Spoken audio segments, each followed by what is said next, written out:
Well, I suppose that was where our love story ended. At a wedding.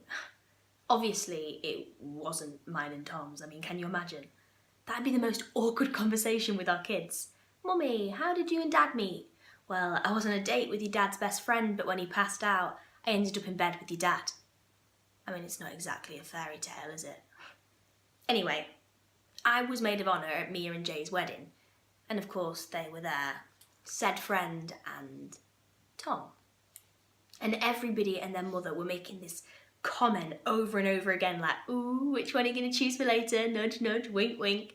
And I just wanted to turn around to Mia's second cousin twice removed and say, if I hadn't have had to make that choice in the first place, then we wouldn't be here 2 years later having the most awkward wedding photos in the history of wedding photos.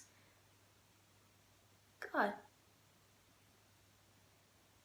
2 years. It's been 2 whole years of hurting each other and just playing stupid games. And I don't know whether it was the speeches or probably the free bar, but I started feeling like really soppy, and when I saw him in the smoking area, I scabbed a cigarette and I took up the habit that I'd quit 3 months ago for him. And he started saying all this stuff about how he missed me and how he loved me and how he wanted me back. But by the end of my cigarette, I just dropped it on the floor and walked away because, well, he didn't matter anymore. Oh, God. That sounded really wanky, didn't it? It did. Well, that's how I planned for it to go.